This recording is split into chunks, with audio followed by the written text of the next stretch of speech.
Hong Kong's retail sales fell more than 10% last month. China's Olympic athletes interact with various sectors of the local community. A woman in the Dragon Slaying Brigade court case is sentenced to over 7 years in jail.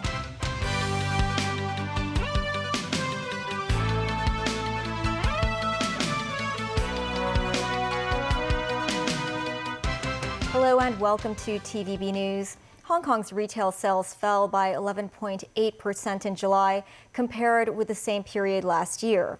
To boost sales, the retail sector has called on the government to further ease travel measures for mainland tourists to visit Hong Kong. Jackie Lin reports. Even with a summer vacation, the city's retail sales in July remained weak, the total sales value standing below $30 billion. Down 11.8% year-on-year, it marks the second largest decline of the year. The most notable decline recorded in automobiles and auto parts. It plunged 28%. Jewelry, watches and clocks and valuable gifts, Chinese drugs and herbs, and department store goods also fell some 25%. Furniture and fixtures, apparel and optical shops all recorded double-digit declines. On the bright side, books, newspapers, stationery and gifts saw a 26% jump in sales. Sales of medicines and cosmetics rose modestly by 3.5%. Retail sales this year increased in January and February, but have declined for 5 consecutive months since March.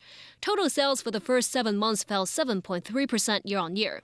The government spokesperson said consumption pattern changes, the high exchange rate of the Hong Kong dollar, and more external travel by local residents exacerbated a dip in retail sales. Retail sector lawmaker Peter Xu hopes the Golden Week holidays will help buoy sales. He calls on the government to implement the multiple entry individual visit endorsements for mainlanders as soon as possible and extend the scheme to more mainland cities. The Hong Kong Retail Management Association, meanwhile, is not optimistic about sales prospects. They urge landlords to provide rent relief for tenants to tide over the difficult times. Jackie Lin, TVB News. China's Olympians are on day 2 of their visit to Hong Kong. The star athletes captivated fans, students, and officers alike in meet-and-greet group events today. Jackie Lin followed some of their visits today. 22 Team China Olympians reached the Pak Shin Kok Fire and Ambulance Services Academy in Cheung Kwan O this morning. Engaging disciplined service officers and uniformed youth group members. They include the most decorated Chinese athlete, 6-time table tennis Olympic champion Ma Long. In the demonstration session, Ma and teammate Fan Zhendong facing off over a mini ping pong table. Untroubled by balls, doubled. Then a doubles match with Hong Kong teens. The gold medalists had to rally these paddles of a potlet and a tray. Despite an initial struggle, both sides played with pizzazz. Ma Long later played with a wok spatula. With the match ending in a tie, students took home rackets with autographs from the stars. Swimmer Pan Zhang Le, along with teammates, taught the audience how to swim like shuffling mahjong tiles. Weightlifting gold medalist Li Wenwen demonstrated her power and strength, raising the barbell with ease and a big smile. Women's 20-kilometer race walk champion Yang Jiayu shared what steps to take to win a gold medal. The nation's historic boxing champions Wu Yu, Chang Yuan, and Li Qian said perseverance was key to their success. Capping off the event in a show of solidarity, the athletes teamed up with government officials, officers, and youth corps members to pull vehicles and a plane from security forces and emergency services. Another group of athletes visited St. Paul's College. 18-year-old breakdancer Liu Qingyi, who clinched bronze, displayed the B-girl moves.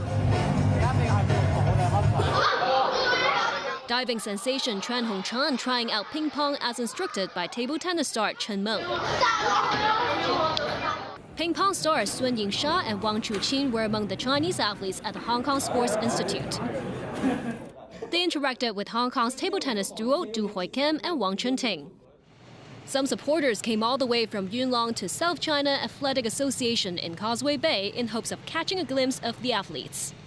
it's quite far away from here, but it's because I can't get a ticket of the athlete meetings, so I got here to try if I could see them.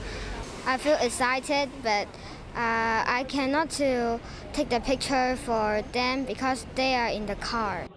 But some lucky ones not only got to see badminton favorites such as Zheng Siwei and Huang Yaqiong up close, they even staged a match. We play multiple games with them for hitting the shuttle to the ring or just hit the target. They're very amazing. Very strong and powerful with their smash and a lot of technical skills that we can't do it. After wrapping up their 3-day trip in Hong Kong on Saturday, the Olympians will set off for Macau for another 3-day trip. Their itinerary will include exchanges with local athletes and students, visits to Macau attractions, and sports demonstrations. Jackie Lin, TVB News. The National Olympic delegation continued their visit to the city by touring Victoria Peak and Victoria Harbour this afternoon. They're scheduled to perform at the Queen Elizabeth Stadium tonight. Timothy Lee tells us more. The Olympic athletes made their way to the first stop of the afternoon at Peak Tram Terminal in Central. Both residents and tourists were waiting in the area just for the chance to greet their sports idols. 很开心，很激动。 This tourist from Zhuhai said she was emotional meeting the athletes in person. The Olympic athletes were happy to wave to the fans.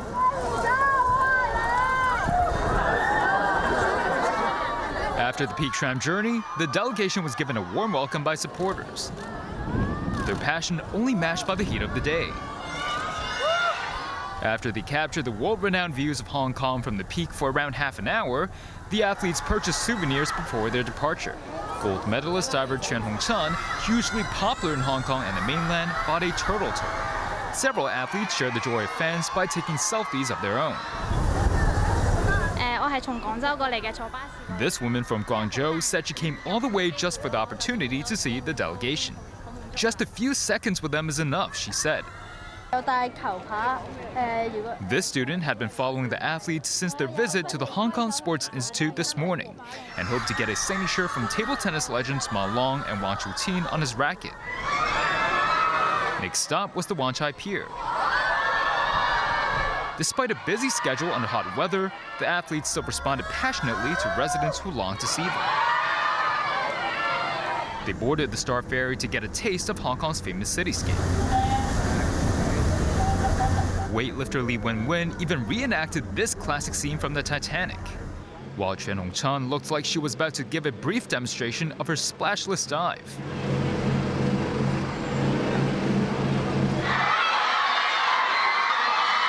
More fans awaited for the athletes upon their arrival in Shim Sha Tsui. The National Olympic delegation could still be seen waving to members of the community as they departed on their tour bus. Timothy Lee, TVB News. In the court case related to the Dragon-slaying Brigade bomb squad, Chung Sut-ying was sentenced to 7 years and 4 months behind bars for possessing firearms without a license. The 33-year-old was said to have stored a rifle and ammunition for her ex-boyfriend David Su, who was involved in a conspiracy to kill police in 2019. They lived together in Tai Po. Chung allowed weapons, all belonging to Su, to be stored under the bed in the couple's room because she wanted to maintain her relationship with him, lawyers said. The cache included a rifle and more than 240 bullets. As Chung pleaded guilty to possession of firearms, which is punishable by 14 years in prison, she was sentenced to 7 years and 4 months behind bars. President Xi Jinping held talks with White House National Security Advisor Jake Sullivan on the final day of his visit as the two countries strive to keep lines of communication open. Sullivan has now left China. Danny Zhou reports. During President Xi Jinping's meeting with Jake Sullivan, the two sides underscored the importance of peace in the Taiwan Strait by taking stock of the consensus reached at the San Francisco summit. President Xi said Beijing remains committed to maintaining a stable, healthy, and sustainable relationship with Washington. Sullivan said U.S. President Joe Biden has been working to responsibly managing bilateral ties to ensure that competition does not veer into conflict or confrontation. They agreed to work together where their interests align, and a Xi-Biden call is reportedly being arranged in the coming weeks. Yang Tao, a senior official from the Foreign Ministry, briefed the media about the strategic communication between Sullivan and China's high-ranking officials, including top diplomat Wang Yi. Yang said China and the US will continue cooperation on counter-narcotics and maintain communication at all levels and on major hotspots, including the Middle East, Ukraine, and the Korean Peninsula. Yang stressed Washington's suppression of China's economic and technological advancement is hurting itself and will be doomed to fail. Danny Zhou, TVB News.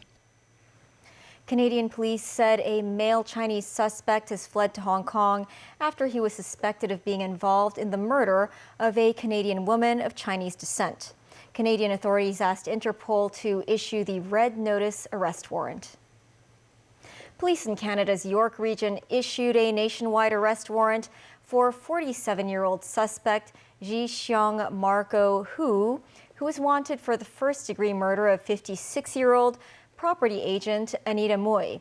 Mui's relatives contacted Canadian police after she went missing. Local authorities discovered the charred corpse of Mui on a highway in Ontario 3 days later. Hong Kong and Canada entered into a surrender of fugitive offender agreement on June 13, 1997, which allows for mutual requests of extradition. But the treaty was unilaterally suspended by Canada in July 2020 and has yet to be restored.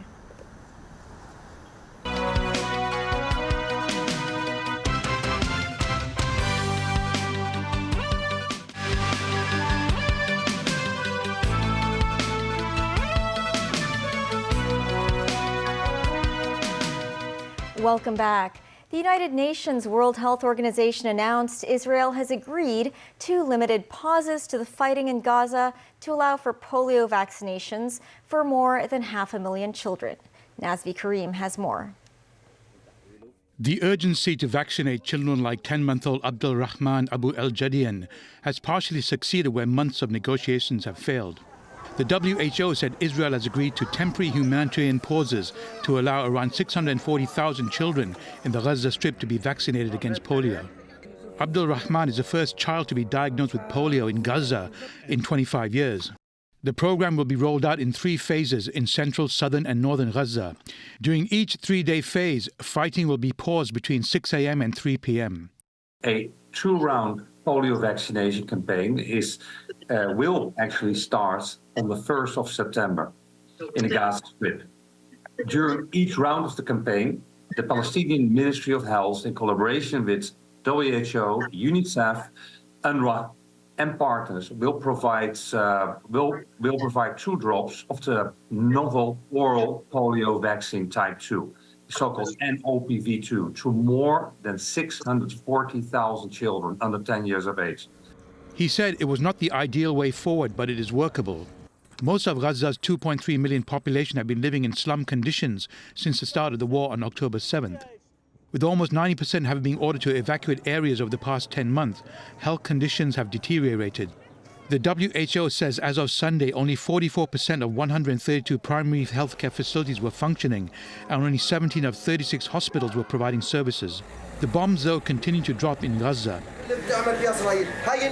This member of the Al-Tawil family said 9 of his relatives were killed in an Israeli airstrike in central Gaza. One of those killed was a pregnant woman. Efforts to save her unborn baby failed. Israel also continued its large-scale military operation in the occupied West Bank in the city of Jenin. 16 people were killed. Israel said all of those killed were militants, while Palestinian group Hamas claimed only 10 were fighters. Nazvi Karim, TVB News. That's the news. Thanks for watching. Have a great weekend.